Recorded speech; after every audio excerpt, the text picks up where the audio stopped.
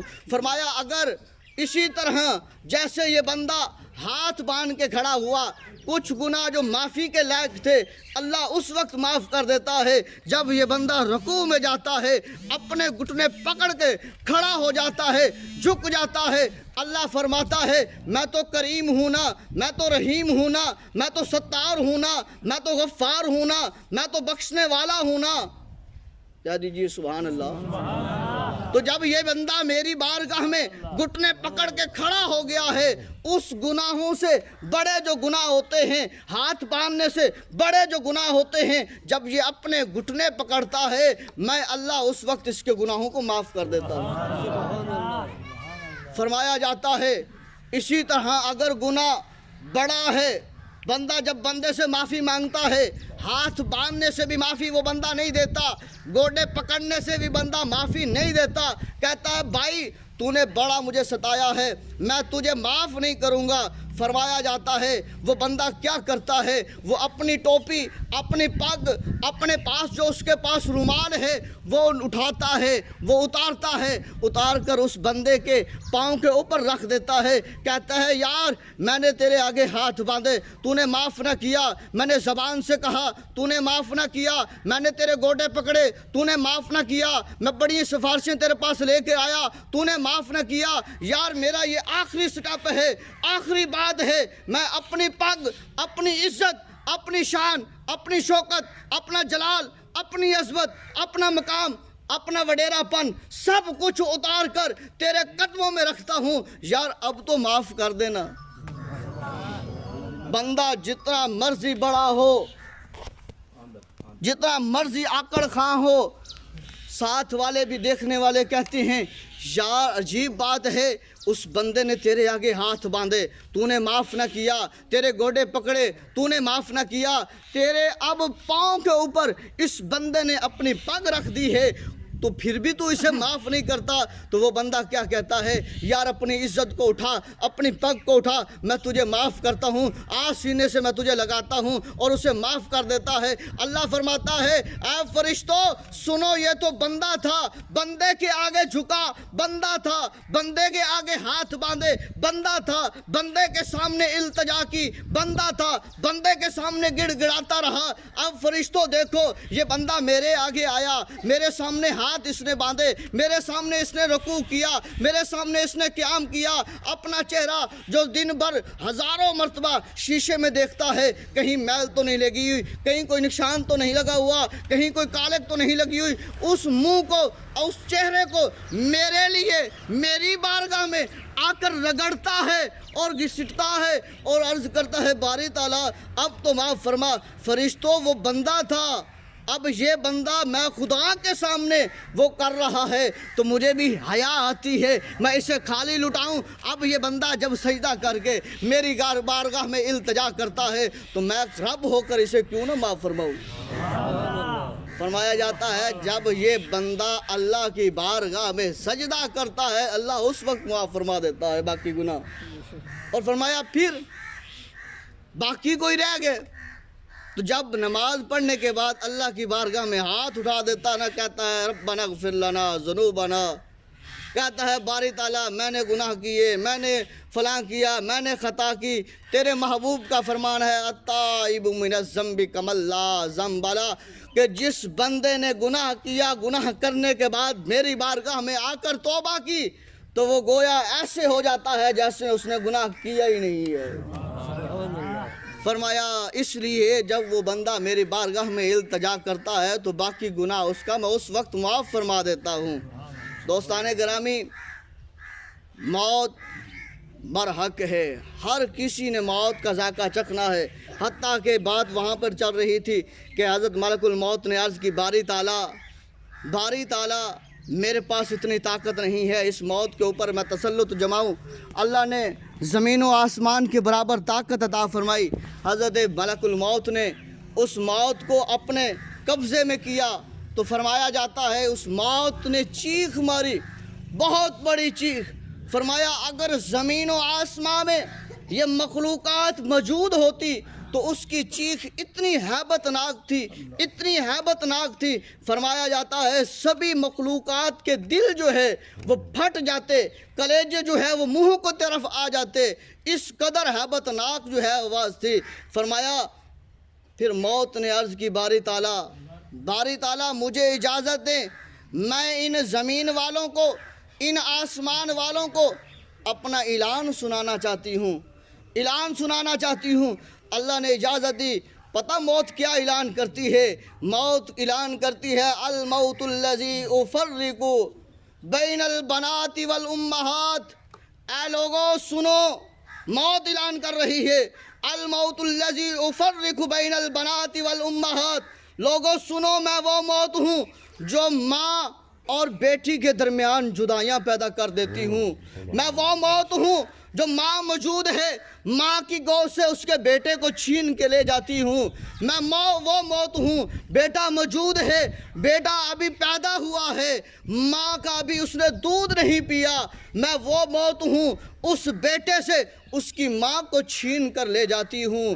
میں وہ موت ہوں، میں بیٹی کو ماں کی گود سے چھین لیتی ہوں اور بیٹی سے ماں کو چھین لیتی ہوں۔ ماں کہتی ہے بیٹا تیری بہن پیدا ہوئی ہے، اب اس کا جہیز بنانا ہے، اب تو نے پیسے اکٹھے کرنے ہیں، اب تو نے مال جمع کرنا ہے، اس نے پرائے گھر جانا ہے، اس کا جہیز تیار کرنا ہے تاکہ کوئی تانا نہ دے۔ وہ بیٹا، وہ اپنی بہن کا بھائی، وہ اس کے لیے سامان تیار کر رہا ہے۔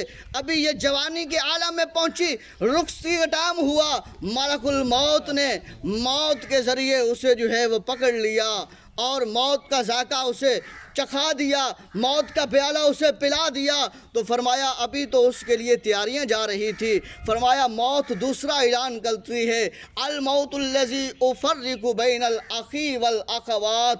لوگوں، اے زمین و آسمانوں میں رہنے والوں سنو، میں وہ موت ہوں جو بہن سے بھائی کو چھین کر لے جاتی ہوں اور بھائی سے بہن کو چھین کر لے جاتی ہوں۔ بھائی ابھی بہن کے لیے مال اکٹھا کر رہا ہے، جہیز بناؤں گا، سارا کچھ کروں گا، وہ ادھر سے اکٹھا کرتا کرتا کہاں تک پہنچا؟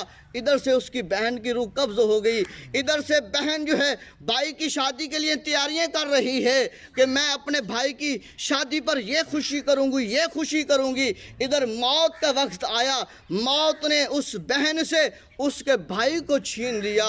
فرمایا موت کہتی ہے الموت الذی افرق بین الزوج والزوجۃ۔ لوگوں سن لو، اے زمین و آسمانوں میں رہنے والے سنو، میں وہ موت ہوں جو بیوی سے اس کا شوہر چھین لیتی ہوں اور شوہر سے اس کی بیوی چھین لیتی ہوں۔ ابھی وہ دونوں میاں بیوی بیٹھ کر سوچتے ہیں، پلان بناتے ہیں، ہم بچوں کے لیے یہ کریں گے، بچوں کے لیے یہ کریں گے، بچوں کا فلاں جگہ پہ رشتہ کریں گے۔ ابھی ان کی سرسلا چل رہی ہے، ادھر سے موت آتی ہے اور اس بیوی کو اس کے خامن سے جدا کر دیتی ہے، اس خامن کو بیوی سے جدا کر دیتی ہے۔ لوگوں فرمایا یہی بہتر ہے کہ موت سے پہلے اپنی تیاری کر لیجئے۔ فرمایا موت پھر اعلان کرتی ہے الموت الذی افرق بین کل حبیب۔ لوگوں سن لو، میں وہ موت ہوں جو دو دوستوں کے درمیان میں جدائی پیدا کر دیتی ہوں، جو دوست، جگری دوست اکٹھے کھڑے کہتے ہیں یار تیری طرف کوئی آنکھ تو اٹھا کر دیکھے، میں اس کی آنکھیں نوچ لوں گا، یار تیری طرف کوئی ہاتھ تو اٹھائے میں اس کے ہاتھ توڑ دوں گا، تیری طرف کوئی قدم تو بڑھائے میں اس کی ٹانگیں توڑ دوں گا۔ دو دوست اتنے جگری دوست ہیں، فرمایا جاتا ہے ان دونوں کے درمیان میں موت آ کر جدائی ڈال دیتی ہے۔ اب اس کے پاس ہمت نہیں ہے، طاقت نہیں ہے، قوت نہیں ہے، سکت نہیں ہے، اس دوست کی موت کو تو روک کے دکھائے نا، اس کے سامنے تو آ کے دیکھے نا، اب کہے نا کہ میں یہ کر لوں گا، میں وہ کر لوں گا۔ اب تو یہی دوست بھاگتا کہتا ہے آؤ امام صاحب اس کے غسل کا انتظام کریں، آؤ امام صاحب اس کو کفن کون سا دینا ہے، امام صاحب سپیکر میں اعلان کر دیجئے فلاں مر گیا ہے، فلاں مرحوم ہو گیا ہے، فلاں انتقال کر گیا ہے، فلاں وفات پا گیا ہے۔ وہ دوست جو دنیا میں رہتے ہوئے ایک دوسرے کے لیے کیا کر رہا تھا، موت کہتی ہے پھر سن لو میں ان دونوں کے درمیان میں بھی جدائیاں ڈال دیتی ہوں۔ فرمایا موت اعلان کرتی ہے الموت الذی اعمر القبور والقصور۔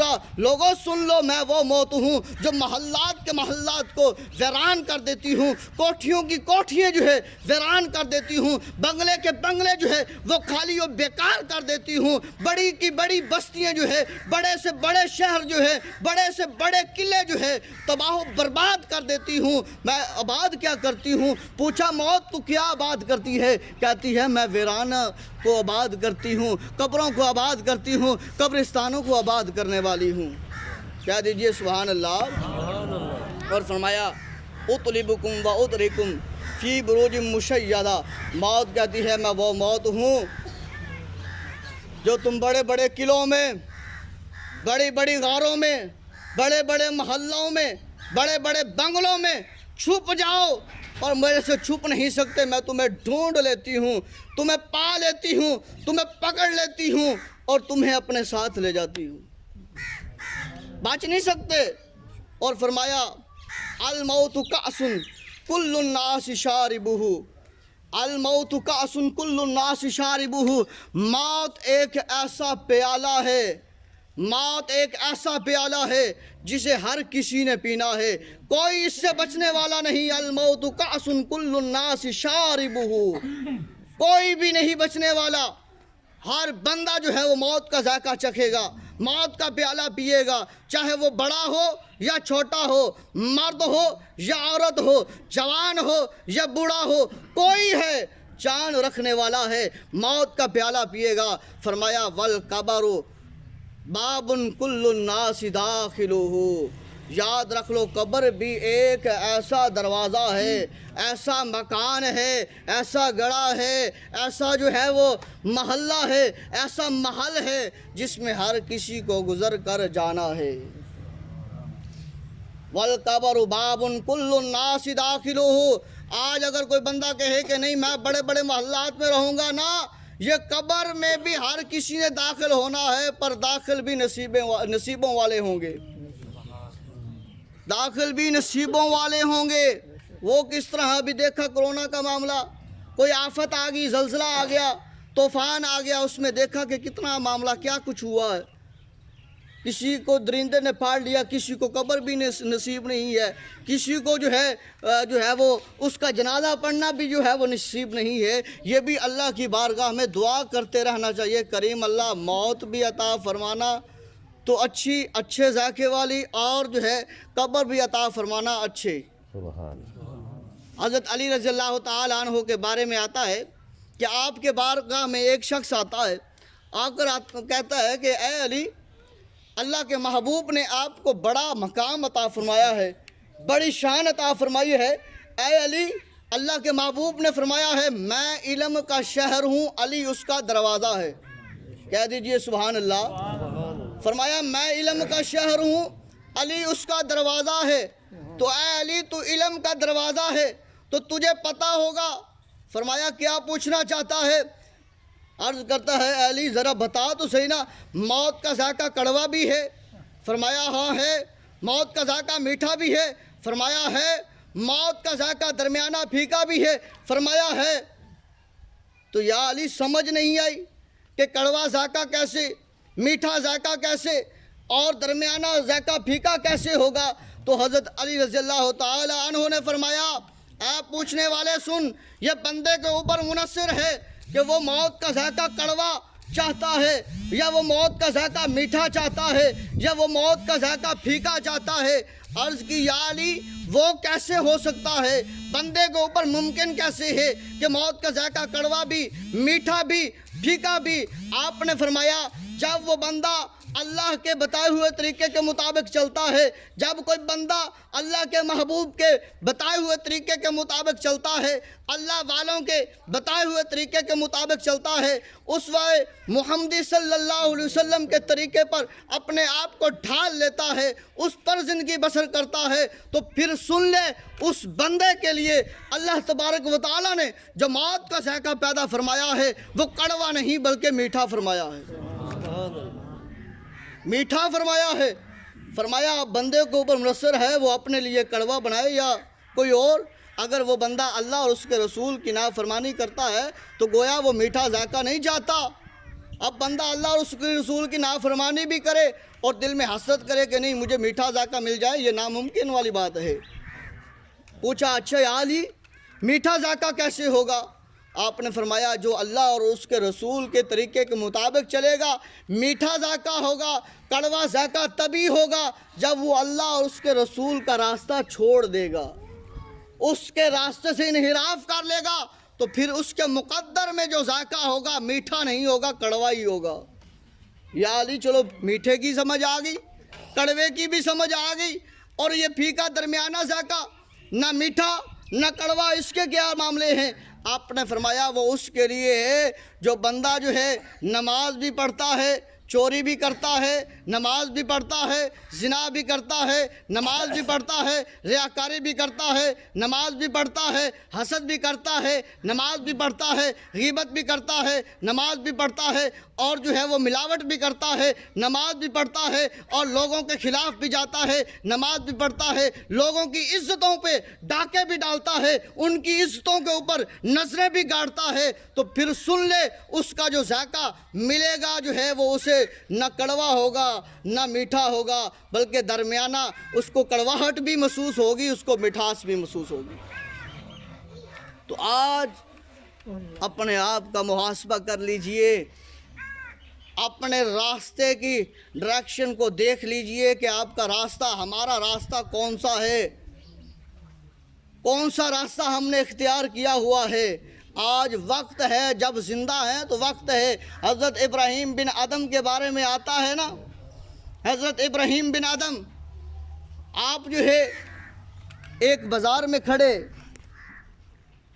22 منٹ ہو گئے ہیں، آپ جو ہے ایک بازار میں کھڑے ہیں اور وہاں پر رو رہے ہیں، توجہ ہے، آپ ایک بازار میں کھڑے ہیں، بڑا بازار لگا ہوا ہے، آپ وہاں پر کھڑے رو رہے ہیں۔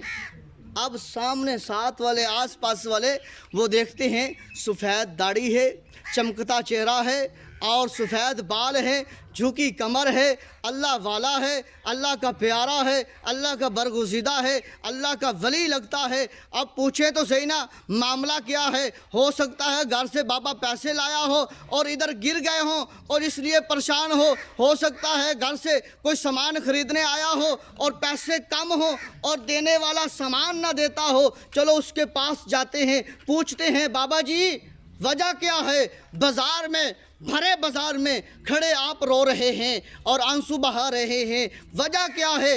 اگر پیسوں کی ضرورت ہے ہم دیتے ہیں، مدد کی ضرورت ہے ہم دیتے ہیں، تکلیف ہے ہم دور کرتے ہیں، کوئی چیز کی ضرورت ہے ہم پوری کرتے ہیں۔ بابا جی فرماتے ہیں اے دنیا دارو، مجھے تمہاری دنیا کی مال و زر کی ضرورت نہیں ہے۔ بابا جی پھر رو کیوں رہے ہو؟ آپ فرماتے ہیں میں اس لیے رو رہا ہوں، اللہ کی بارگاہ میں میں نے عرض کیا باری تعالیٰ ان بندوں سے صلح کر لے۔ اللہ فرماتا ہے اے ابراہیم میں تو ان بندوں سے صلح کرنا چاہتا ہوں۔ میں جب ان بندوں کے پاس آیا، آپ بندو اللہ سے صلح کر لو، آؤ اللہ کی بارگاہ میں آ جاؤ، آؤ اس ملاوٹ کو چھوڑ دو، آ جاؤ دھوکے دہی کو چھوڑ دو، آ جاؤ ریاکاری کو چھوڑ دو، اللہ کی بارگاہ میں آ جاؤ، اللہ سے صلح کر لو۔ اللہ تمہارے سے صلح کرنا چاہتا ہے۔ اللہ فرماتا ہے میں صلح کروں گا، ان کے گناہوں کو معاف کر دوں گا۔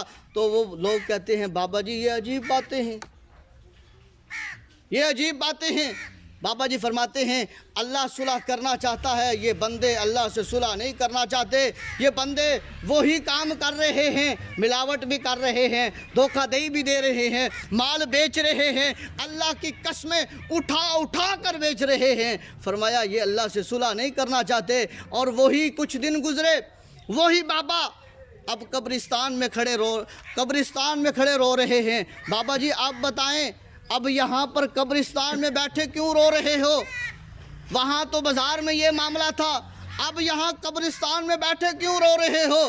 وہ بابا جی ابراہیم بن آدم رحمۃ اللہ علیہ کب کباتی زبان سے بولتے ہیں، کمپتے ہوئے جسم کے ساتھ جو ہے، لرزتی ہوئی آواز کے ساتھ جو ہے آپ فرماتے ہیں اے اللہ کے بندے، اے اللہ کے پیارے، اے سن، میں اس وقت بازار میں بھی جو رو رہا تھا میرا رونا یہی تھا، اب یہاں پر بھی رو رہا ہوں میرا رونا یہی ہے، وہاں پر بھی میں انہی کے لیے رو رہا تھا، یہ نہیں مانے اللہ مان رہا تھا۔ اچھا اسی بات کو مکمل کرتے ہیں، اللہ مان رہا تھا، یہ نہیں مان رہے تھے۔ اب میں یہاں پر بھی آ کر اللہ کی بارگاہ میں التجا کرتا ہوں باری تعالیٰ یہ جو ہیں قبرستان والے ان سے صلح کر لے، ان کی غلطیاں معاف کر دے، ان کے گناہوں کو درگزر کر دے۔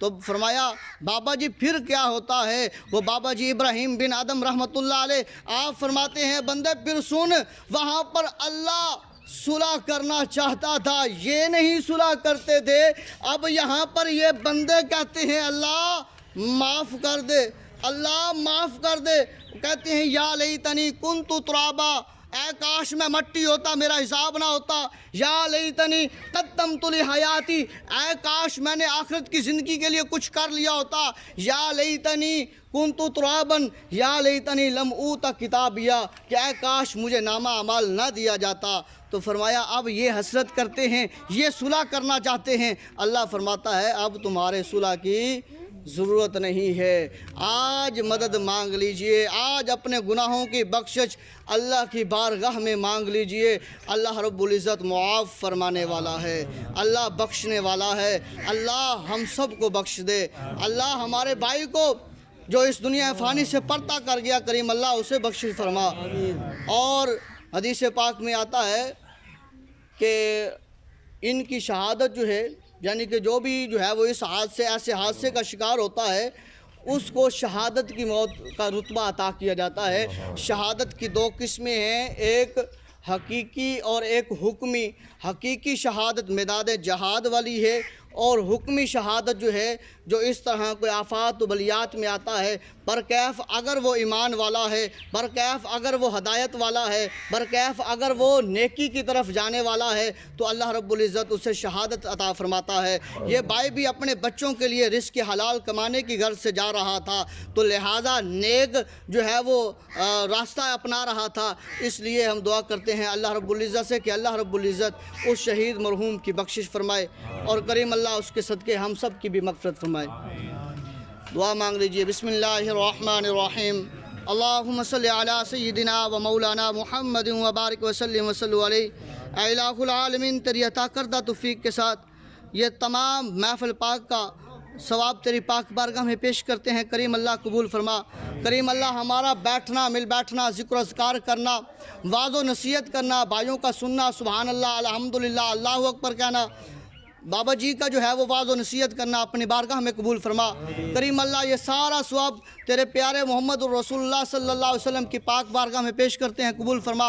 ان کے وسیلہ جلیلہ سے، ان کے صدقہ توسل سے کریم اللہ خصوصاً بالخصوص بھائی مرحوم کی روح کو پیش کرتے ہیں، قبول فرما۔ کریم اللہ اس کی بخشش فرما، اے الہ العالمین اس کی مغفرت فرما، اے الہ العالمین اس کے درجات بلند فرما، اس کی قبر کو روشن فرما، اس کی قبر کو منور فرما، اس کی قبر کو ٹھنڈا فرما، اس کی قبر کو کشادہ فرما، اسے قبر میں راحت و سکون عطا فرما۔ کریم اللہ اس کے اہل خانہ کو صبر جمیل پر اجر عظیم عطا فرما، اس کے بھائیوں کو آپس میں اتفاق و اتحاد عطا فرما، اس کے بھائیوں کو کریم اللہ یہ ہدایت عطا فرما، یہ طاقت عطا فرما، یہ قوت عطا فرما کہ اس کے بچوں کو سامنے والے بنے، اس کے بچوں کا خیال کرنے والے بچے بنے، اس کے بچوں یعنی کہ یتیم بچوں کے سروں پر اپنا ہاتھ رکھنے والے بنے، شفقت والا، پیار والا، محبت والا، ادب والا ہاتھ رکھنے والا بنے۔ کریم اللہ محبوب علیہ السلام کی زلف عنبرین کے صدقے گھر کو جو ہے وہ اہل خانہ کو صبر جمیل پر اجر عظیم عطا فرما، اور گھر والوں کو محبوب علیہ السلام کے طفیل صراط مستقیم پر چلنے والا بنا۔ مولا کرم کر دے تو ساڈے اتے تے تینوں تیرے فضل دا واسطے، مولا کرم کر دے تو ساڈے اتے تے تینوں تیرے فضل دا واسطے، دن حشر دے رکھ لیں لاج ساڈی تے تینوں روز ازل دا واسطے، تڑپی لاش حسین دی جس زمین اتے اس خاک کربل دا واسطے، مولا ساڈی اس التجا نو اپنی بارگاہ وچ قبول فرما تے تینوں مدنی بے مثل دا واسطے، رے رحمت دا می برسا مولا، کھیتی آساں غریباں دی ہری کر دے، جڑی ول سک گئی آس امید والی، می رحمت دا پاکے ہری کر دے، مولا اسا منیا اسا مجرم ہاں، مولا اسا منیا اسا مجرم ہاں، پر امتی یار دا سمجھ کے بری کر دے، تے تینوں واسطہ کربل دے کاری دا، ساڑے ساریاں دی کھوٹی قسمت نو کھری کر دے۔ صلی اللہ تعالی علی خیر خلقہ محمد وعلی آلہ واصحابہ اجمعین۔